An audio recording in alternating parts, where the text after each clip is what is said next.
దీప్కారెడ్డి. నేను 9వ తరగతి చదువుతున్నాను.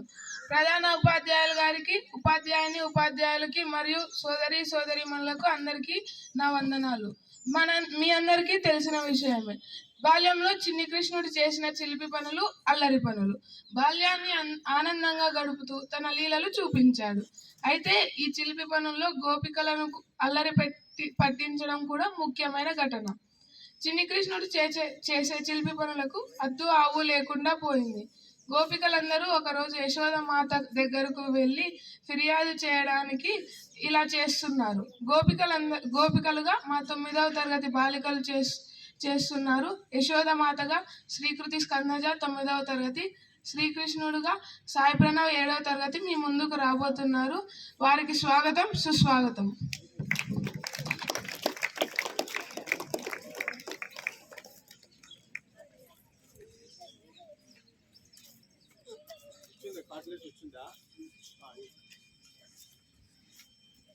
కొంచెం ముందుకు రండి.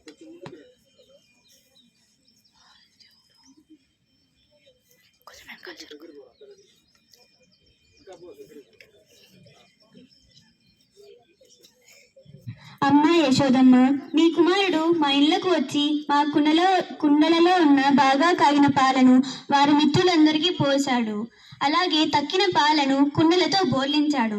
అసలు మీ కుమారుడుకు క్రమశిక్షణ, భయభక్తులు ఉన్నాయా? ఇలాగేనానమ్మా పెంచేది మీ పిల్లలను? అమ్మా యశోదమ్మ, మా పిల్లలకు పాలు లేవని మా ఇళ్లలోని బాలింతలు మీ కుమారుడిని ప్రశ్నించగా మీ కుమారుడు పక్కపక్క నవ్వి నిర్లక్షిస్తూ మా ఇంటి ముందు కట్టివేసిన దూడలను ఆవు పాలు త్రాగడానికి విడిచిపెడుతున్నారు. ఇలా చేస్తే ఎలా అమ్మా?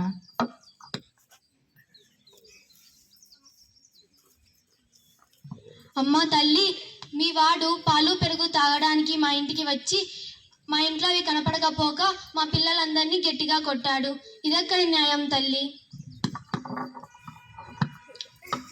పుట్టడు జానేస్తే సరిగ్గా జానంతలేడు. దొంగతనంగా మా ఇంటికి వచ్చి ఉట్టి అందక రోలు మీద నెక్కి పైనున్న కడవలకు కింద నుండి రంధ్రం పెట్టి అందులో ఉన్న పాలు మిగడంతా తాగేశాడు తల్లి నీ కుమారుడు. అమ్మ మహాతల్లి యశోదమ్మ, నీ కుమారుడు మా ఇంటికి వేగంగా వచ్చి మా ఇంట్లో పాలు పెరుగు మిగడ కనపడకపోయేసరికి మా పిల్లలను దారుణంగా కొట్టాడు. ఇదెక్కడి న్యాయం తల్లి? అమ్మ, మీ కుమారుడు మా ఇంటికి వచ్చి మా ఇంట్లో ఉన్న పెరుగు మీగడ తనకిష్టం వచ్చినంత తాగి కొంత మా కోడలి మూతికి పూసి మా కోడలే దొంగతనంగా తాగింది అని అనుమానం కలిగేలాగా చేసి అత్తా కోడల మధ్య కొట్లాట పెట్టాడు. ఏంటమ్మా ఇది? అమ్మా తల్లి, నీ కుమారుడు వీరింటికి వెళ్ళి కడవలలో ఉన్న మంచి నెయ్యి అంతా కడుపు నిండా తాగి ఆ కడవలను మా ఇంట్లో తెచ్చి పెట్టి మాకి వారికి గలాట పెట్టాడు తల్లి నీ కుమారుడు. అమ్మ, మీ కుమారుడు మా ఇంటికి వచ్చి మా ఇంట్లో ఉన్న దేవుని పటాల వైపు చూసి వీరు నాకంటే పెద్ద దేవతలట అని వికవిక నగి మా ఇంట్లో ఉన్న దేవుని పటాల మీద ఎంగిలి ఊశాడు. నీ భయం ఉందో లేదో?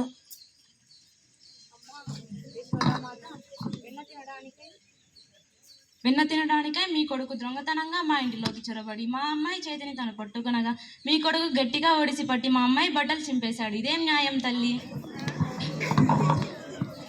అమ్మ యశోదామాత, మా అమ్మాయి వాకిట్లో నిలబడి దొంగతనంగా చొరబడిన మీ వాడి పేరు అడగగా గట్టిగా కొరికి పారిపోయాడు తల్లి చిన్ని కృష్ణుడు. అసలు ఇదెక్కడి పాడు బుద్ధి? మేము ఊళ్ళో ఉండాలా వద్దా అమ్మా? అమ్మ యశోదమ్మ, నీ కుమారుడు మా అమ్మాయి బట్టలు దొంగలించుకొని పోయాడు. ఇదేం పాడు బుద్ధమ్మా?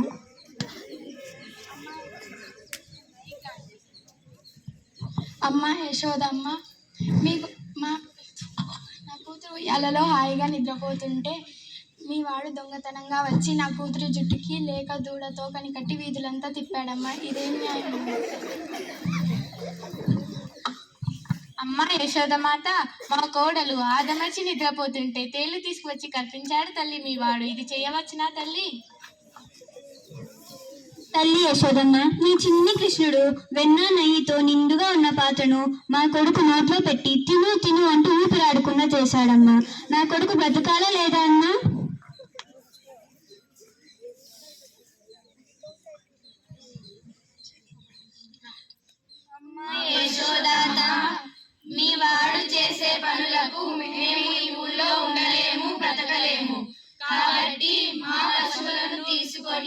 మా వాళ్ళతో ఎక్కడికైనా వెళ్ళిపోతాం. ఓయమ్మ నీ కుమారుడు మా ఇండ్ల పాలు పెరుగు మననీయడమ్మా. పోయేదం ఎక్కడికైనాను మా ఎన్నెల సురుగులాన మంజులవాణి. ఏంటి మీరందరూ చెప్పేది? నా వాడు చాలా చిన్నవాడు, ఇట్లాంటి పనులు చెయ్యనే చేయడు. నన్ను వదిలి ఒక్క క్షణం కూడా ఉండలేడు. మా ఇంటి నుండి వేరే ఇంటికి వెళ్ళడానికి దోవ కూడా తెలియదు. బుద్ధిమంతుడు, తనకు తాను ఎప్పుడూ ఆడుకుంటూ ఉంటారు. ఇంత చిన్నపిల్లోడి మీద మీరు ఇన్ని ఫిర్యాదులు చెయ్యొచ్చా? వెళ్ళండి అమ్మా, వెళ్ళండి.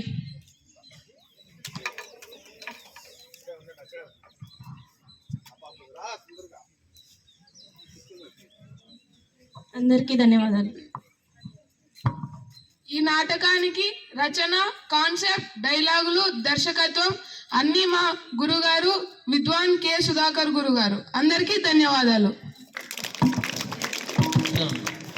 అయితే ఈ పక్కన పెడితే డైలాగులన్నీ కూడా మీరంతా ఆనందించింది భగవంతుడైనటువంటి కృష్ణ పరమాత్మ ఈ లోకానికి చూపించడానికి చిన్న బాల్యం అంత మధురమైనది అని చెప్పడానికి చేసినటువంటి ప్రయత్నం.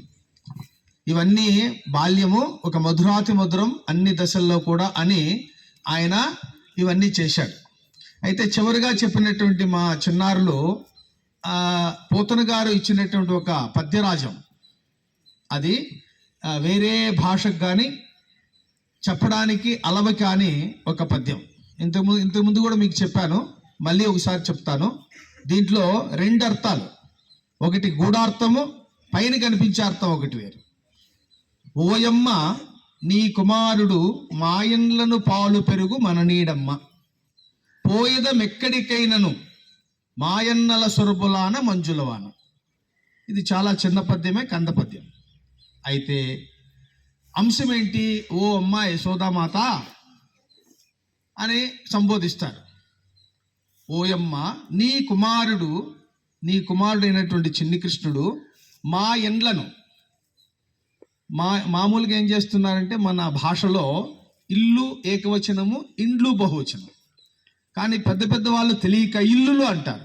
ఇల్లులు వ్యాకరణ దోషం, తెలియక పత్రికల వాళ్ళు రాస్తారు. కాబట్టి ఇల్లు ఏకవచనం, ఇండ్లు అనాలి, అంతేగాని ఇల్లులు అనకూడదు. అయితే మా ఎండ్లను పాలు పెరుగు మననీడమ్మా. అప్పుడు ప్రధానంగా ఉన్నటువంటిది ఆ రోజుల్లో ఏంటంటే ఇదే, అందరూ గోవులను పెంచడం, సమృద్ధిగా అవి ఆ పదార్థాలు తీసుకోవడం, అందుకే అనారోగ్యం కాకుండా ఉండేవాళ్ళు. మా ఇండ్లను అంటే మా ఇండ్లలో ఉన్నటువంటి పాలు పెరుగు మననీడమ్మా అంటే అసలు ఉండనిచ్చట్లేదు, అన్ని తీసుకెళ్ళి తను తాగడమే కాకుండా తన యొక్క మిత్రులకి తన సొత్తుగా పనిచేస్తున్నాడు ధారాళంగా. అది దాని అర్థం, మననీడమ్మా. మరి రోజు అలా చేస్తుంటే మా ఇంట్లో మా చిన్న పిల్లలు, బాలింతలు అయినటువంటి చిన్న పిల్లలకి పాలు లేక మేము ఇబ్బంది పడుతుంటే మీ వాడు మాత్రం తాగడమే కాకుండా వాటిని వేరే వాళ్ళకి పోసి మళ్ళీ ఉట్టిలో పగలుగొట్టి అవంతా తీసి కింద పారవస్తున్నాడు. ఈ పాత్రల్ని దొల్లిచ్చేస్తున్నాడు. మా ఇండ్లను పాలు పెరుగు మననీడమ్మా. పోయేదం ఎక్కడికైనా, ఇంక మేము ఇక్కడ ఉండి ఏం చేస్తాం? మీరంటే గొప్పవాళ్ళు, మేము ఈ ఊళ్ళో బతకలేం, మిమ్మల్ని ఎదిరించి మేము బతకలేం. కాబట్టి పోయేదము ఎక్కడికైనాను, ఈ ఊరు వదిలేసి ఎక్కడికైనా పోతాము. మా ఇండ్లను మా అన్నల సురబులాన మంజులవాణి. మా అన్నల అంటే మా అన్నల సాక్షిగా, అంటే నాన్న తర్వాత అన్నకంత ప్రాధాన్యత ఉంది కాబట్టి మా అన్నల మీద ఒట్టే చెప్తున్నాం. ఎందుకంటే వారి సంరక్షణ బాధ్యత మా మీద ఉన్నది కాబట్టి మా అన్నల ఆన అంటే ప్రతిజ్ఞ చేస్తున్నాం. మా అన్నల సురబులాన. రెండోది సురభి అంటే ఆవు ఏకవచనము, సురబులు అంటే బహువచనం. మా ఆవుల మీద ఒట్టే చెప్తున్నాం, మేము ఇక్కడి నుంచి వెళ్ళిపోతాం తల్లి అని వాళ్ళు ప్రార్థించారు. ఇది పైకి కనిపించే అర్థం. లోపల ఏం చెప్తున్నారు వాళ్ళు? ఓయమ్మ నీ కుమారుడు, ఓ యశోదామాత నీ మారుడు. మారుడు అంటే మన్మధుడు, అంటే నీ కొడుకు ఈ సృష్టిలోనే చాలా అందమైన వాడు. నీ మారుడు, నీకు మారుడు అంటే నీకంటే నీ యొక్క, మారుడు అంటే మన్మధుడు లాంటి కుమారుడు. నీ కుమారుడు మా ఇండ్లను పాలు పెరుగు. మా ఇండ్లలో పాలు అంటే భాగం, 1 part and parcel in our houses, in our village. పాలు పెరుగు he's grown up in this village. మా ఇంట్లోనే పెరుగుతున్నాడు, మా ఇంటికి వచ్చి పెరుగుతున్నాడు. భాగం అంటే ఏంటంటే మా ఇంట్లో భాగం, వీడు వేరేవాడు కాదు, మావాడు, హీఈస్ అవర్ సెల్ఫ్ అని తన ఓన్ చేసుకుంటున్నారు వీళ్ళంతా కూడా. మా ఇండ్లను పాలు పెరుగు మన నీడమ్మ. ఇక్కడ పోతన యొక్క గొప్పతనం తెలిసేది. మన నీడమ్మ అంటే he's the look after this universe. మన నీడమ్మ అంటే ఈ ఊరిని కాపాడేదానికి ఏకైక వ్యక్తి. మన నీడంటే మనం వెళ్తుంటాం చూడు, వచ్చేది అది నీడ. కానీ ఇతను నీడలాగా మన ఈ ప్రాంతాన్ని కాపాడేవాడు. మన నీడమ్మ. పోయేదము ఎక్కడికి? వేరు ఇగో. ఎందుకు వెళ్ళాలి మేము?